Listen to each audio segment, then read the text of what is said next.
देखो ध्यान दो। अब इसमें क्या होता है, वो अभी हमने आपको समझाया था कि पार्टिसिपल के माध्यम से सिंपल वाक्य बनाना। अब आपको ध्यान ये देना है, अगर आपका is, are, am, was, were, as, be verb आपकी हेल्पिंग, ये कौन सी वर्ब होती है? बी वर्ब होती है। अगर ये सेंटेंस में आ जाए, ठीक है, जैसे यहाँ पे इज आ गया आपका, इनमें से कोई भी आ जाता तो वहाँ पे हमको वर्ब में आईएनजी नहीं लगाना है, ठीक है। तो यहाँ पे क्या करना होगा हमको, बीइंग, बी वर्ब होती है तो बीइंग लगाना होगा। बीइंग प्लस वर्ब की first form plus object plus comma plus दूसरा वाक्य लिख देंगे। देखो कैसे बनाएंगे हम, तो हो जाएगा आपका, ये तो करता गायब हो जाएगा आपका, बचेगा क्या? बीइंग। तो लिखेंगे बीइंग, इज भी आपकी गायब हो जाएगी, तो बीइंग ये आपका हो चुका, ठीक है। बीइंग के बाद में क्या लिखेंगे, देखो वेरी वीक, उसके बीइंग वेरी वीक कॉमा लगा देंगे, फिर पूरा वाक्य छाप देंगे, he can not go alarm. तो इस तरीके से सेंटेंस को हम बना सकते हैं, ठीक है। अब इसके बाद में देखो, अब इसके बाद में आपको हम समझाएंगे, ये प्रेजेंट पार्टिसिपल के द्वारा हो चुका, ठीक है। अब आपका चलेगा पास्ट, सॉरी परफेक्ट पार्टिसिपल के द्वारा सिंपल सेंटेंस बनाना, ठीक है।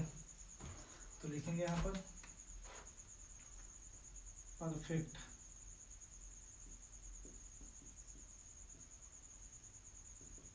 पार्टिसिपल के द्वारा। इसमें क्या होता है, इसमें दो आपके सेंटेंस दिए जाएंगे,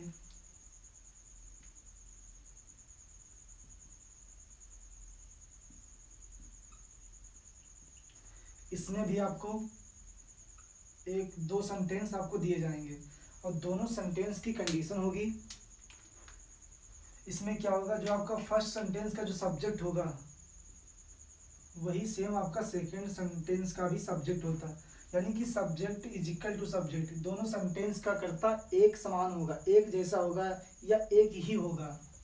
जो आपकी फाइनाइट वर्ब होगी, finite verb does not is equal to, उसके बाद में जिसमें टाइम इंटरवल है, इनफ मतलब पर्याप्त, ये इसका तरीका होता है, ठीक है, परफेक्ट पार्टिसिपल का। इसमें क्या होता है, दो सेंटेंस आपको दिए जाएंगे, ठीक है, दोनों का कर्ता एक जैसा होगा, finite verb does not is equal to बराबर नहीं होगी, टाइम इंटरवल इसमें कुछ टाइम लगेगा, इसमें समय लगता है, जब समय लगे तो समझ जाना परफेक्ट पार्टिसिपल के द्वारा बनाना है, जब समय नहीं लगेगा तो हमको ध्यान देना है कि प्रेजेंट पार्टिसिपल के माध्यम से हमको सेंटेंस को बनाना होगा, ठीक है।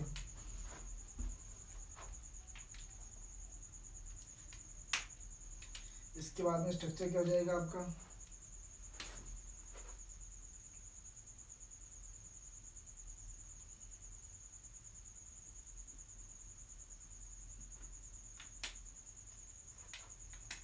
हैविंग प्लस वर्ब की third form plus object plus comma plus दूसरा वाक्य,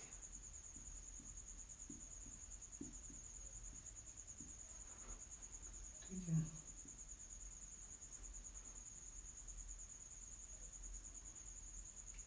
हैविंग प्लस वर्ब की third form plus object plus comma plus दूसरा वाक्य, और यहाँ से लेकर के यहाँ तक ये आपका फर्स्ट पहला जो सेंटेंस होता है उसका दिया गया है, उसमें बदलाव करना हमको, ठीक है, फर्स्ट सेंटेंस। और ये आपका दूसरा सेंटेंस दिया गया, एग्जांपल देख लो इधर, इसमें भी नोट डाल लो, चाहे नोट डाल के लिख लो। सब्जेक्ट जो फर्स्ट सेंटेंस होता है उसका सब्जेक्ट गायब हो जाता है, फर्स्ट वाक्य का कर्ता गायब हो जाता है, क्या कर्ता को नहीं लिखते हैं, सेम बात है, ठीक है। अब इसके बाद में एग्जांपल यहाँ पे देख लो, जैसे यहाँ पे हमने लिखा demo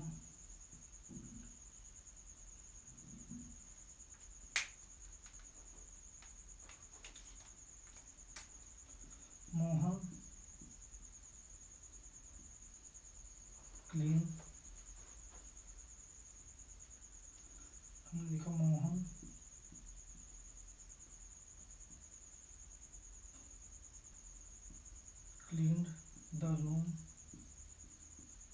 full stop, he cooked the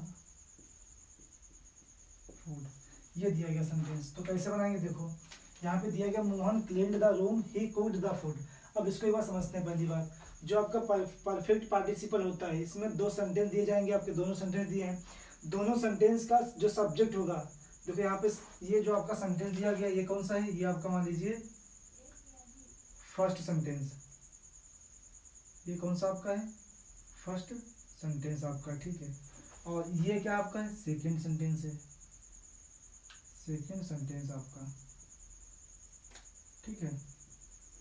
अब ये देखो, इसमें दो सेंटेंस आपको दिए जाएंगे, दो दिए गए हैं। इसमें दोनों सेंटेंस का जो सब्जेक्ट होगा इज इक्वल टू, मतलब बराबर होगा। देखो यहाँ पे मोहन है, यहाँ पे ही, मतलब Mohan cleaned the room, Mohan ने कमरा साफ किया। ही कुक्ड द फूड, उसने खाना पकाया। कमरा किसने साफ किया, मोहन ने। खाना भी किसने पकाया, मोहन ने, ठीक है। तो सेम सेंटेंस, मतलब सेम कर्ता आपका हो गया है। उसके बाद में क्या होता है कि जो फाइनाइट वर्ब होती है, does not is equal to, मतलब बराबर नहीं होनी चाहिए। यहाँ पे क्या दिया, क्लीन्ड साफ किया, कुक्ड पकाया, दोनों में अंतर है, साफ करना पकाना, ठीक है। उसके बाद में टाइम इंटरवल इसमें इनफ, मतलब कुछ समय लगेगा। अब देखो समझो, मोहन क्लीन्ड द रूम, जब मोहन कमरा साफ करेगा, ठीक है, तो कुछ तो समय लगेगा आपका, इसीलिए यहाँ पे क्या हो जाएगा, टाइम इंटरवल आपका इनफ होता है, मतलब पर्याप्त समय लगता है इसमें, ठीक है। तो कैसे बनाएंगे, देखो तो यानी मोहन तो आपका फर्स्ट सेंटेंस का जो सब्जेक्ट है, ये तो लिखेंगे नहीं हम, क्या बचा आपका, लिखेंगे हैविंग, तो हो जाएगा आपका हैविंग। हैविंग के बाद में cleaned the room, comma he cooked the food, ठीक है। तो इस टाइप से सेंटेंस को हम बना सकते हैं। और इसकी हमने हिंदी बताई थी, क्या निकलेगी, Mohan cleaned the room, Mohan ने कमरा साफ किया। ही कुक्ड द फूड, उसने खाना पकाया। तो हैविंग क्लीन्ड द रूम, कमरा साफ करने के बाद या कमरा साफ करके, ही मीन्स उसने का मतलब मोहन ने, कुक्ड द फूड, खाना पकाया। तो इस टाइप से सेंटेंस को हम बना सकते हैं, ठीक है। और इसके बाद में अब आपको समझाएंगे पास्ट पार्टिसिपल, ठीक है।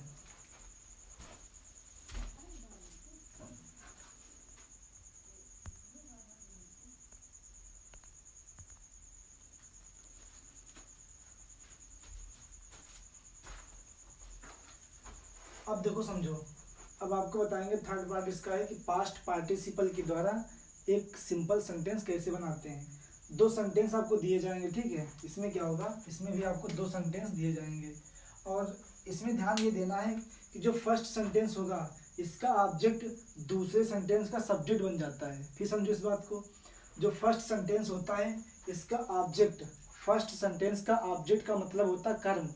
फर्स्ट सेंटेंस का कर्म दूसरे सेंटेंस का सब्जेक्ट यानी कि कर्ता बन जाता है, ठीक है। जो प्रथम सब्जेक्ट होगा, इसका जो आपका ऑब्जेक्ट होगा, जो कर्म होगा, वो फर्स्ट सेंटेंस का कर्म सेकेंड सेंटेंस में सब्जेक्ट बन जाता है, ठीक है। तो ये आपको ध्यान देना है।